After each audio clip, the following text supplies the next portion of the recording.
Hi guys, Mark and I ride a rally, doing something a little bit different this week. One or two reasons. Those of you watch the channel regular, you know what I'm talking about.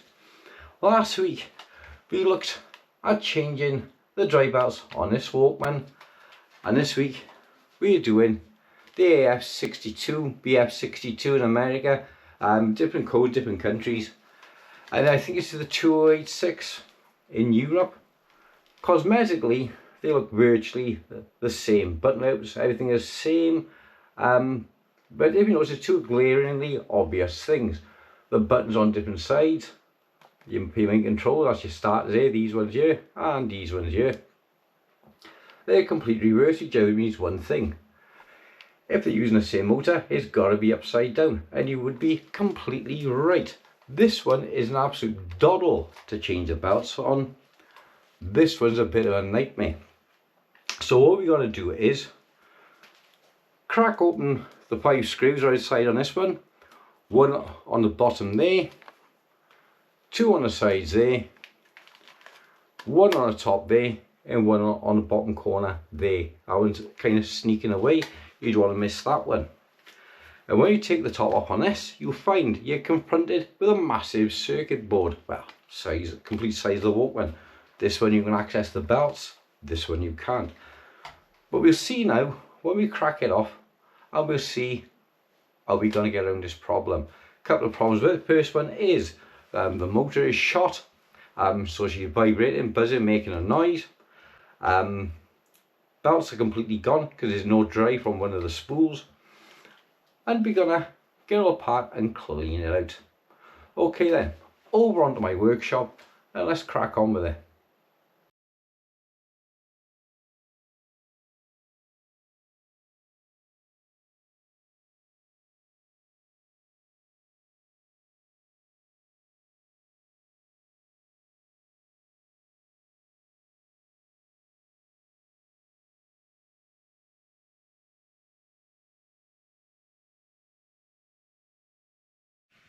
Top lifts off from this side. As she comes off, you see this beautiful brass flywheel here. All the contacts are lovely there, and I'll see a little bit just there of the belt sticking up. Now I ain't gonna be able to do this on camera because to get these out is insanely fiddly, because you've got another flywheel just under there. Okay, so we're working out down inside this recess here. Now you see the pulley there, and in the middle of the shot, just about by there, and you see some of the what's remains of the belt. This is the belt as it's coming out, these little black splodges, that's the remains of the belt. There's some down inside the case there, you see down through the little black line. We got to get out there. It's wrapped around the motor as well, it's powering the motor. So we're going to continue now working with these tiny tweezers to hold a pulley, and using this little pick to get that, and then we're going to get around with swabs on this top pulley. Right then guys, that's my last video fixing the FB82. No, it's not, it's a 2085. Went on to my other one then, because some people have said that my FB82 is my original Walkman from 1989, and she's been up in the attic for about 20 years. Typical thing with these, I'll come across one, you find the belts have totally, excuse the shadow, because it is night time, it's about 2 o'clock in the morning. The belts are turned like this jelly, and this terrible stuff is it goes like tar. And this is going to be the trickiest of all the Walkmans. In order to do it, obviously you take your back off and do your caps. You've got a cap stand underneath here, and it's an absolute swine. So you've got all your contacts here, contacts here, contacts here, and there's no way you can get the board up without desoldering the contacts. But it is just about, you take these little clips off in the corners, another one there, and you just literally using a pick and some, let's have a look here, basically a lady's nail kit. And you have to, this capstan side here, you got to use the picks and all the rest of it, if it hasn't gone too mushy, to clear all the delaminated belt in there. Clear this belt, clear that belt. You got a pin just around about here, so you got to feed the belt in from the top, underneath, bring it up through, around this side, miss the pin there and all the circuitry underneath as well, loop it over the top, loop in the bottom, bring it back up around this one, around this bottom capstan, and back up round to the top. And after an hour of farting about, let's pop some batteries in. I literally just done it. I test played it. I'm going to do some adjustment on the speed now, and she's working fine. Auto reverse. I said I want some fine fettling on that now. Okay guys, about an hour's gone by. Here's the mechanism of the other one. Right, I've had to swap some of the gears over, like this one here. It was so gunked up with that stuff, I couldn't do nothing with it. So we're just going to check, put the power on now. You see now, motor's running. Motor was seized as well, so I changed the motor. This was an absolute nightmare to change, getting into focus. Underneath the board by here. Basically the band it absolutely gunked up the motor. The other motor is in a much better condition, but at least it's working. After I give it a few taps with a hammer, this actually started working. So I got a spare motor now for an AF62, AF65, BF62, BF65, and our job is now the nightmare job of feeding this belt down through this layer underneath, around the top capstan, around the bottom capstan, back up over the top of here, under the motor and back up. But I got to do some work yet, still cleaning up underneath the board, because I haven't unsoldered everything. It's been an absolute pig of a job. Okay, this is the other one. Now you see on the board, she's got acid damage on the board. So I quite literally took my hand, just literally ripped the board off the top, as I can show you.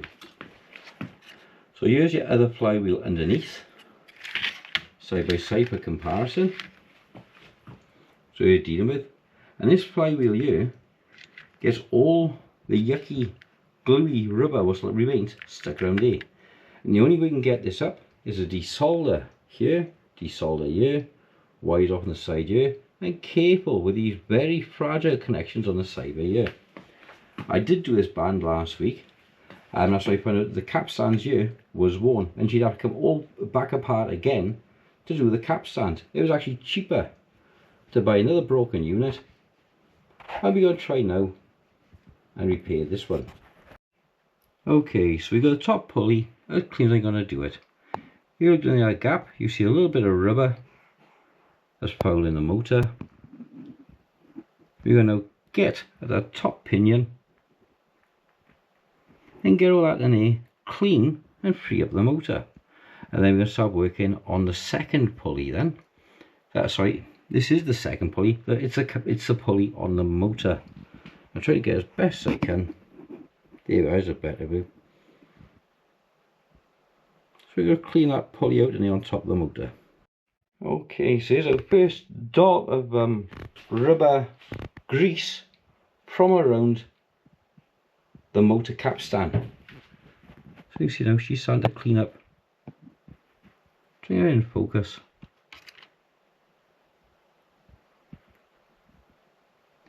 Around there. Right then, so we're at the next step, our amazing restoration. Pulley's all cleaned out now. I'm not convinced I got this 100% clear, this top pulley, but unfortunately, unless you unsolder all this board here, you can't get it. But now the motor's cleaned out, hit the old play button. She's now working great. Hit the auto reverse. And that's working. So you're going to pop in the tape now, then going from the audio jack, I'll go straight in the audio jack on the GoPro. We're going to see what our first audio is like without cleaning the head, cleaning the rollers, and see any difference afterwards. Alright then guys, let's plug in the audio jack and see what we got. Boom, boom, boom, boom.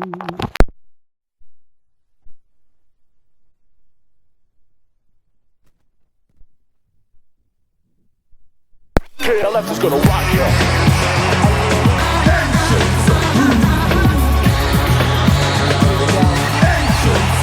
KLF is gonna rock you.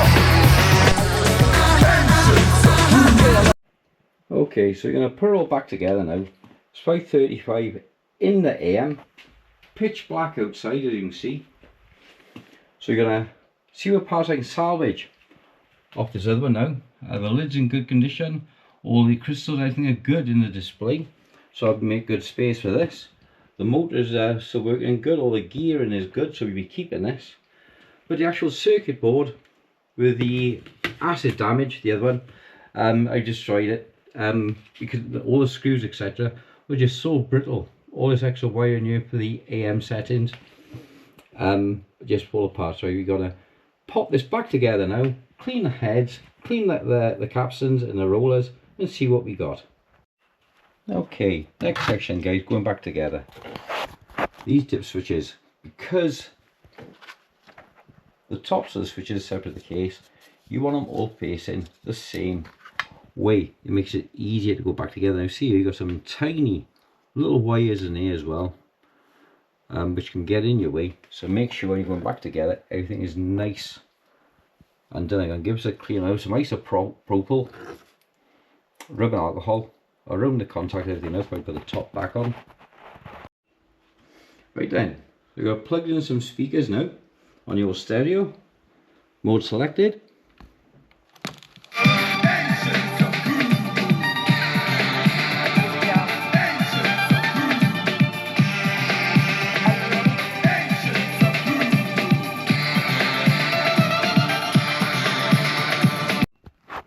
Okay, when you put the kit cover back on, careful of this wire, red and black wire you can see here on the side. Now I had this trouble on Amigas in the past, because I used to repair Amigas and that. When you sound the lid down, you can see you can quite easily sever the wire. So make sure it's in the little cutout, which is right by there, before you close the lid back down. Okay, after catching a cotton ball in the head, you see how it's come out my own shadow. You see now that will just come off the pinch rollers, capstans and the head. So let's try the tape again now, see what she sounds like. Okay then guys, so we're going to plug the audio in now to the stereo. The Walkman, the FB82, she's now fully restored. So let's have a look here now, what we got. So you plug in the old radio there, press play.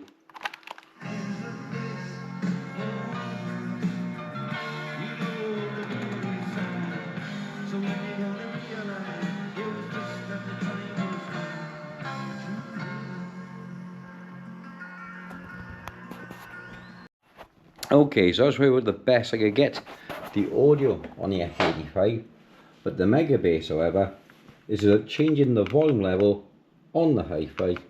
The difference is fabulous.